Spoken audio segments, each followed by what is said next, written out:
Datos. Está en los estudios exitosa la candidata a la presidencia de la República por Fuerza Popular, Keiko Fujimori. Keiko, muy buenos días. Buenos días, Nicolás. Nicolás, un gusto saludarte. Todavía se me hace un poco extraño mirar a la cámara, pero sabiendo que te puedo ver acá en la televisión. Ha sido difícil esto, Keiko, ¿eh? Nos ha costado convencerte de que venga.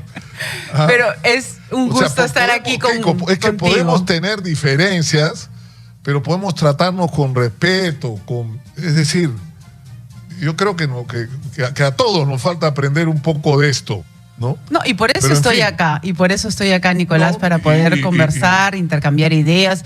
Discreparemos en algunas cosas, por supuesto, pero para mí es una oportunidad poder transmitir nuestros planes, el plan Rescate 2021, y agradezco Exitosa y te agradezco a ti, Nicolás, por esta oportunidad. Comencemos por lo que sé que no te gusta, Keiko, que es el proceso que tienes abierto ante la justicia.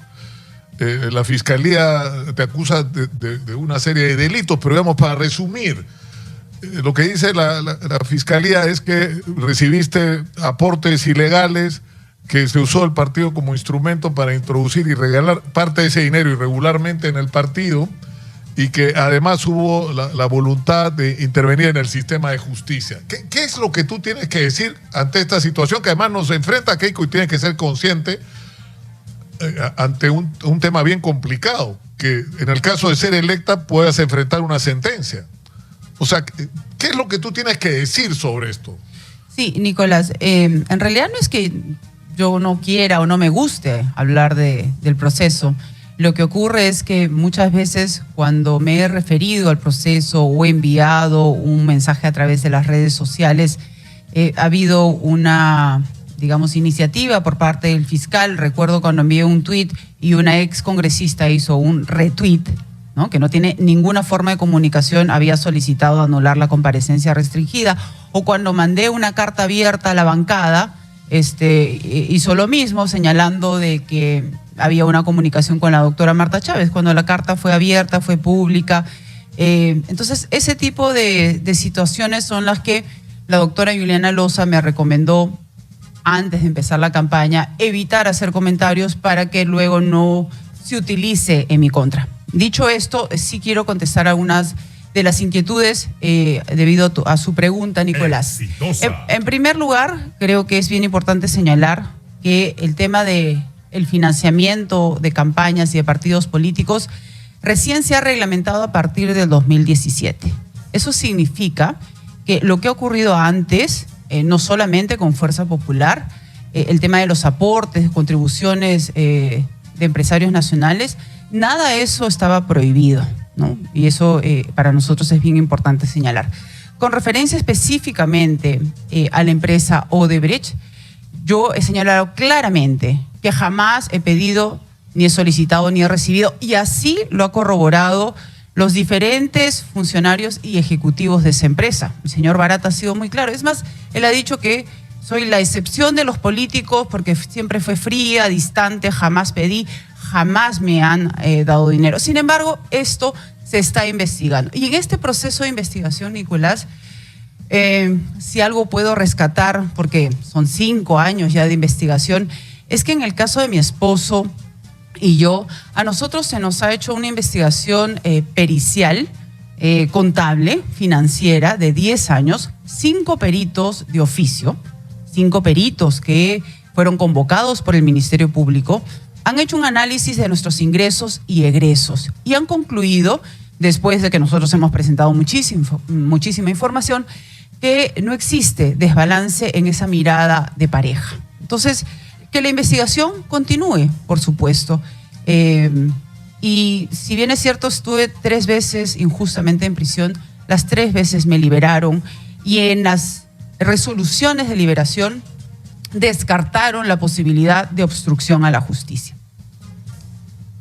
Pero ya, digamos, esto lo va a resolver la justicia y no pretendo que utilicemos el tiempo, más tiempo necesario en esta entrevista, en esta discusión, que además no la vamos a resolver acá, insisto. Pero digamos, lo que tú dices es, de Odebrecht no recibí dinero, de otras empresas O sea, por ejemplo, lo de Dionisio Romero es innegable. Ahora, ¿tú no te arrepientes de esto? Porque estos empresarios no entregan gratis el dinero para las campañas electorales, siempre esperan algo a cambio. En el caso de las empresas nacionales, el señor Jaime Yoshiyama desde un inicio señaló claramente que nunca se recibió de la empresa de Odebrecht, pero que sí se había recibido de empresarios nacionales. Y eso él lo señaló desde un inicio. Entonces, Nicolás, dejemos que la investigación continúe y todo esto se aclare. ¿Sabe qué? Lo más importante, Nicolás, que esto se aclare por los canales e instituciones correspondientes. Lo que a nosotros nos llama la atención es que la campaña electoral, o cada vez que ha habido un momento importante en esta contienda, han aparecido pues iniciativas de parte del Ministerio Público, como el pedido de suspensión, que tuvimos que pasar en primera, en segunda instancia, luego la sorpresa de la acusación, cuando todavía hay muchas diligencias pendientes. Todavía no puedo viajar, espero que en los próximos días... Bueno, ya José Domingo Pérez ha dicho que él está de acuerdo, ¿no? Sí, y así también viajar. Entiendo que lo ha señalado el fiscal Rafael Vela. Entonces yo estoy a la espera de que el Poder Judicial finalmente me otorgue la autorización para empezar mi campaña ya a nivel nacional, ¿no? Pero, digamos, para nosotros, para la defensa mía, todo esto, toda esta investigación se debe de llevar a cabo en las instituciones correspondientes. Ahora, igual... O sea, ya, digamos, esto lo va a resolver la justicia. Tú dices, recibir aportes no era delito en ese momento. Ya, pero incluso siguiendo la lógica de tu pensamiento, ¿no te parece que eso no estuvo bien? O sea, que en el Perú, lamentablemente, se ha construido un sistema en el cual empresas aportan a las campañas de las personas y los partidos con el objetivo de que una vez que esos partidos lleguen al Parlamento o al gobierno, tomen decisiones en función de sus intereses. Además, esa era la lógica de Odebrecht. Financió campaña para conseguir, por ejemplo, el gasoducto, ¿no? Y eso también se está investigando, Nicolás. Y van a poder ver que nunca dentro de nuestro partido se ha favorecido o se ha entorpecido o se ha buscado vulnerar a ninguna de las empresas. Las leyes se aprueban no con nombre propio, sino pensando en qué es lo más importante y lo más beneficioso para la población, para la mayoría de la población. Y la otra precisión que es importante resaltar, Nicolás, es que Fuerza Popular no ha sido gobierno.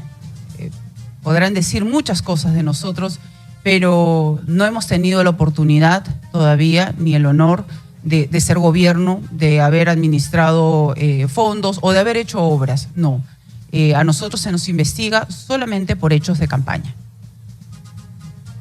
Eso es verdad, eso es verdad. Eso es verdad. Tú conoces, Keiko, mi opinión, y creo que eso ha sido una de las razones porque ha sido difícil tenerte sentada acá, pero en fin, no nos vamos a centrar en eso ahora. Pero ¿qué sentimiento te produce el de gente que te ha insultado, porque te han incluso insultado, es decir, que han ido incluso más allá de lo que puede ser una legítima opinión sobre los cargos que la Fiscalía, y que ahora está llamando a votar por ti? Y que además en el llamado a votar por ti te siguen atacando, prácticamente te dicen, es una corrupta prácticamente, pero hay que votar por ella porque peor sería Pedro Castillo. Algún sentimiento contradictorio te debe producir esto, ¿no? Nicolás, ¿tú te imaginaste alguna vez en tu vida? Y yo estoy esperando el editorial del Comercio, ¿eh?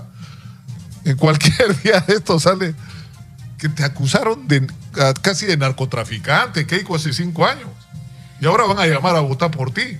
Bueno, no lo sabemos, ¿no? Pero yo creo que tu reflexión la estás haciendo. Podemos apostarlo. No, esa apuesta no la voy a hacer. Pero tu reflexión va, me imagino, por el apoyo y la columna que ha escrito el doctor Mario Vargas Llosa, ¿no? Y también he visto las entrevistas y el tuit de Pedro Cateriano. Yo creo que nuestro país está atravesando un momento realmente dramático. La tragedia sanitaria, y luego me gustaría, Nicolás, poder hablar incluso de las cifras que hemos visto que se han duplicado en los últimos días, nos debe llevar a trabajar de manera unida. Por eso, cuando recién vimos los resultados finales, mi mensaje al inicio de la segunda vuelta al señor Pedro Castillo, yo no lo voy a atacar a él, pero sí voy a combatir sus ideas y voy a rechazar este tipo de comentarios que lo que busca es una lucha de clases o división entre peruanos. Creo que la situación del COVID, la situación tan difícil de nuestra economía, que millones de peruanos han perdido trabajo, nos lleva a unirnos. Y yo agradezco, más allá de los comentarios que han habido durante décadas, el hecho que el doctor Mario Vargas Llosa esté respaldando mi candidatura. Creo que es una situación que nos debe unir.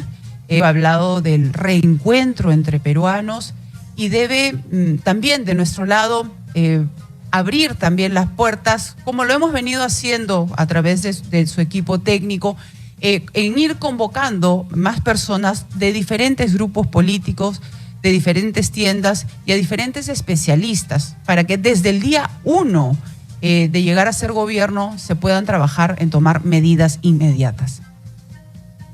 Claro, pero además algo que resulta perturbador, Keiko, es que quienes, algunos de los que ahora te apoyan y que te atacaron duramente, llamaron a votar por quienes están haciendo cola por ir a la cárcel por corrupción o están cumpliendo prisión domiciliaria. Y ni nos han pedido disculpas por eso a los peruanos, pero en fin. Ahora, sobre Pedro Castillo, ¿tú piensas, como dicen que es un terrorista, un puente hacia el terrorismo, está atrapado por terroristas, que está perturbando mucho la campaña y que además termina victimizándolo? Sí, porque hasta donde se sabe no es. Desde el primer día, Nicolás, yo he dicho, yo no voy a caer en el juego de los adjetivos, de la campaña del miedo, no voy a terruquear. Y sí creo que es importante que la población conozca su propuesta, su plan de gobierno. Ellos hablan claramente de que quieren imponer en nuestro país el marxismo, el comunismo, y cuando hablamos de ese tipo de modelos y políticas, lo que yo creo que debemos hacer es preguntarle al millón de venezolanos que se encuentran en nuestro país, que huyeron de Venezuela, que se vinieron caminando miles de kilómetros para buscar una oportunidad. Y creo que ellos son el mejor reflejo de lo que significa el comunismo, de lo que significa el socialismo. Ayer he contestado claramente y le he dicho al señor Evo Morales, no se meta en nuestro país. Se lo digo a Evo Morales, se lo digo a Maduro, porque considero que el chavismo y el presidente Maduro es un cáncer que se sigue expandiendo por la región, pero que de ninguna manera nuestro país va a permitir que eso ocurra. Entonces, con el señor Pedro Castillo vamos a confrontar sus ideas, pero yo sí creo que hay algunas personas dentro de su grupo político que sí deberían dar algunas explicaciones. Es decir, ya, digamos, para resumir, tú no vas a terruquear a Pedro Castillo, como se dice popularmente. Ahora, ¿y qué vas a hacer? Es decir, nadie llegó al 20% en la primera vuelta, somos un país políticamente muy fraccionado, y tus, digamos, similitudes o cercanías con movimientos como el de Rafael López Aliaga y más aún con el de Hernando de Soto son, digamos, notables. O sea, más allá de que si ellos te apoyan o no, ¿tú los vas a convocar para constituir un gobierno? ¿O va a ser el tuyo un gobierno de fuerza popular? O sea, ¿qué gobierno pretendes instaurar a partir del 28 de julio si ganara las elecciones? La población el 11 de abril ha dado un mensaje muy claro, ¿no? Ni el señor Pedro Castillo ni quien habla llegan a tener un 20% de respaldo. El próximo Congreso se viene muy fragmentado y eso nos lleva no solamente a la reflexión, sino a la obligación de buscar consensos. culminada la primera vuelta, he hecho una serie de llamadas, de saludos, el propio equipo técnico, el equipo de Fuerza Popular, están en conversaciones con otros grupos políticos, no en la búsqueda de alianzas partidarias, no. Nosotros lo que buscamos es coincidencias programáticas, utilizar buenas ideas que han planteado los otros candidatos y complementar nuestro plan de gobierno. Pero somos conscientes que tenemos que buscar un consenso amplio para el próximo Congreso, Nicolás, y esperamos, y hay varios grupos políticos en los que, por ejemplo, se coincide en buscar el crecimiento económico no a través del comunismo, sino a través de una economía social de mercado, donde se promueva a los emprendedores, donde se proteja los derechos de los trabajadores, donde se apoya a los agricultores, pero fomentando la propiedad, ¿no? El comunismo no cree en la propiedad. Y ayer estaba en Cantagallo y antes de ayer estaba en Manchay, y en Manchay lo que me pedían eran títulos de propiedad. Entonces nosotros creemos en eso, en los títulos de propiedad. El comunismo no. Y ese es el mensaje comparativo, pero, que para mí es importante señalar. Aterrizando ese mensaje, te insisto en la pregunta. O sea, ponte en este escenario. Ganas las elecciones el 6 de junio y tienes que instalar un gobierno el 28 de julio y esa semana tienes que formar tu gabinete. Insisto, ¿ese gabinete va a ser de Fuerza Popular o va a ser un gabinete de Fuerza Popular con Avanza País, con Renovación Popular y con todos aquellos que, digamos... serán un gabinete... Militar, se ponga en fila detrás de la Constitución del 93, digamos. Será un gabinete convocante, un gabinete abierto, un gabinete multipartidario, donde van a haber muchas fuerzas políticas y donde se priorice la experiencia, la capacidad, sin duda la experiencia técnica, pero también la experiencia política. No habrá mayoría de miembros de Fuerza Popular, eso sí te puedo garantizar, Nicolás. ¿Y de izquierda va a haber alguno? Porque hay diferentes variantes de la izquierda, ¿no? Sí, yo creo que... O sea, de la izquierda el primer radical, gobierno de tu padre no. tuvo una buena porción de gente de izquierda. Sí, lo recuerdo. Yo todavía era muy joven, pero sí recuerdo algunos representantes. Vuelvo a repetir, de la izquierda radical no, pero de posiciones de izquierda moderadas, yo creo que sí. ¿Y Acción Popular, por ejemplo? No se le puede vetar, ¿no? Yo creo que hay miembros ilustres que se les puede convocar. No me atrevería, Nicolás, a lanzar ningún nombre, porque no he hecho ningún tipo de ofrecimiento a nadie. De cancelar la pregunta siguiente, pero no importa. No, Ahora, escúchame, Keiko, me he tomado la chamba de leer, leí tu plan de gobierno durante la campaña, pero a raíz de que finalmente me aceptaste esta entrevista, he leído 2 veces tu plan de gobierno de nuevo. Y lo he dicho al comienzo del programa del día de hoy, y lo vengo diciendo hace mucho tiempo, Keiko, el Perú necesita cambios, y la discusión debería ser de qué tamaño son esos cambios. Pero lo que tú estás planteando, y por lo menos es lo que yo he interpretado, es que las cosas están bien, y lo que hay que resolver es algunos detalles, digamos, ¿no? Pero eso es lo que crees tú realmente, que la Constitución del 93 está bien, y los que fallaron fueron los herederos, aunque negaban a tu padre, ¿no? Pero terminaban siendo sus hijos, porque Toledo fue fujimorista en términos económicos, Alan García fue fujimorista, Ollantaytamala fue fujimorista, PPK fue fujimorista y hasta Vizcarra fue fujimorista en términos económicos. Nicolás. O sea, aplicaron lo que ustedes empezaron, esa es la verdad. Ya. Pero en fin. No se pase, pues. ¿Cómo le va a decir Toledo fue fujimorista? Recontra. No, eso no acepto. A ver, yo creo, y vengo viajando por nuestro país desde hace muchos años.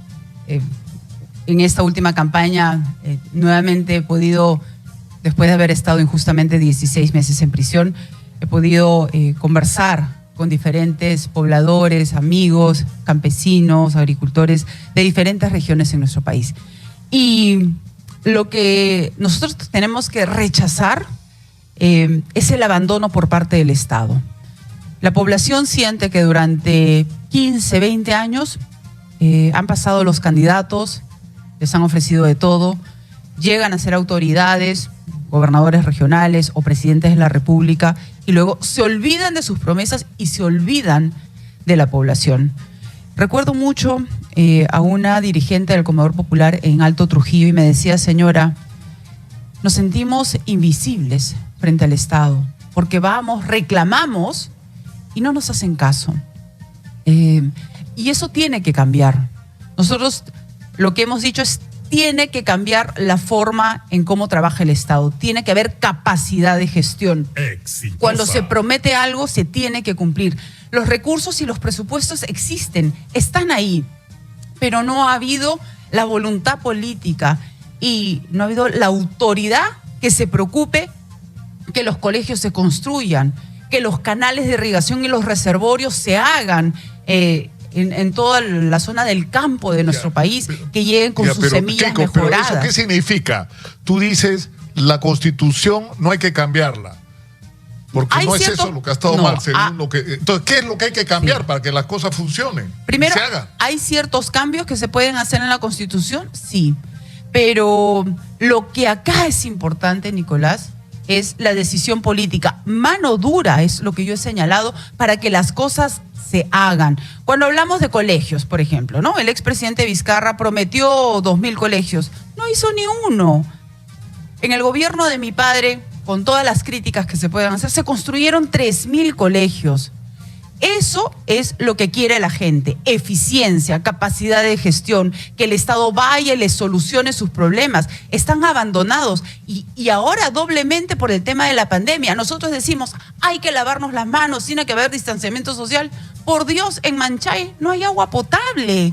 ¿Cómo les podemos decir a nuestros amigos, díganle a sus niños que se laven las manos si no tienen agua? Entonces, eso es lo que nosotros proponemos: un cambio en la forma como el gobierno va a cumplir con su población. Tenemos que resolver, salvar la vida de las personas con un cambio también de política de salud. No debemos utilizar las pruebas rápidas, que lo que ha generado es ponernos una venda en los ojos y no saber cuántas son las personas contagiadas. Hay que usar las pruebas moleculares. Tenemos que construir plantas de oxígeno. ¿Cuántas personas han muerto porque no tenían oxígeno o porque no tienen una cama UCI? Exitosa. Eso es lo que la población está exigiendo, demandando, y yo me uno a ellos. Por ejemplo, tenemos ya que cambiar. Ya que has entrado al tema de la pandemia, que yo creo que es, como todos los peruanos, que es el problema principal, porque para decidir si somos de izquierda, de derecha o lo que nos dé la gana de ser, primero tenemos que estar vivos, Keiko. Y tenemos que sobrevivir a esta pandemia. Y hay urgencias: 1, la vacuna; 2, el oxígeno; y 3, el primer nivel de atención, del que se habla hasta el cansancio. ¿Qué cosa harías tú sobre esos 3 temas puntuales? Vacunas, oxígeno y primer nivel de atención. Sí, en el primer nivel de atención tenemos que construir postas médicas, hospitales y utilizar las tecnologías de construcción que se han hecho en otros países, ¿no? Uno veía con sana envidia cómo se levantaban hospitales de campaña para 1.000 camas UCI en 10 días. Ok, no, en el Perú lo podemos hacer, pero en mes y medio. Pero lo que no debió ocurrir es el sacrificio de millones de peruanos de quedarnos en casa, porque se suponía que nos quedamos en casa para que el gobierno actúe, y no se amplió la capacidad hospitalaria. En el tema de oxígeno, ¿qué planteamos? Convocar a la empresa privada, a la que Vizcarra le tiró la puerta cuando quisieron ayudar para construir plantas de oxígeno. Ahora lo están haciendo, pero lo han hecho de una manera muy lenta. Tenemos que convocarlos abiertamente. Hay que cambiar a algunas personas dentro de la DIGEMIT para que se traiga también concentradoras de oxígeno para que lleguen a las zonas más alejadas. Y con esta misma lógica, además ayer en Colombia se ha aprobado para que la empresa privada también compre vacunas en Colombia. Lo tenemos que hacer en nuestro país. Los gobernadores regionales, las iglesias, todos quieren colaborar. Pero claro, existe pues el monopolio absurdo de parte del Estado de ver al resto como competencia, cuando los debemos de ver como aliados. Y eso es lo que nosotros proponemos. ¿Tú no crees, Keiko?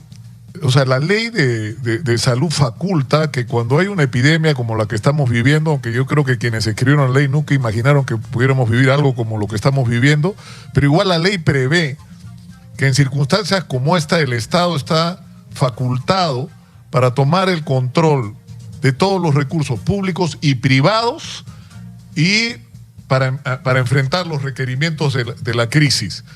O sea, ¿por qué resulta tan difícil que el Ministerio de Salud tome el control de las plantas de oxígeno medicinal y de la distribución de oxígeno y que le encargue a las Fuerzas Armadas toda la logística? Y por supuesto, cuando acabe la pandemia, recuperarán todos el control de sus plantas y por supuesto se pagará un justiprecio, ¿no? por el uso que se está haciendo. O sea, ¿por qué es tan difícil una decisión como esa? ¿Tú te atreverías a tomar una decisión así? Lo que pasa es que no hay pantalones, pues, Nicolás. Sí, nosotros hemos anunciado abiertamente que el oxígeno se va a repartir gratuitamente a través de las Fuerzas Armadas. Y lo que tú mencionas también es la falta de responsabilidad por parte de los órganos competentes, como por ejemplo su salud, que tiene que fiscalizar. Me pregunto, ¿a cuántos hospitales les ha llamado la atención por falta de medicamentos, porque no se ha dado un buen servicio, ¿no? Los ciudadanos están abandonados, están a su suerte. O sea, si es que el familiar no hace una cola de 3, 4 días, no consigue el oxígeno. Eso es una barbaridad. Acabas de usar una expresión bien dura. Tú has dicho que falta pantalones. ¿Tú crees que eso es lo que le falta a Francisco Sagasti? Y lo que le ha faltado no solamente a él, sino a Martín Vizcarra. Vamos a la pausa, vamos a dejarlo ahí. Vamos a la pausa, regresamos con Keiko Fujimori, candidata a la presidencia por Fuerza Popular. Estamos en Exitosa Perú, la voz de los que no tienen voz.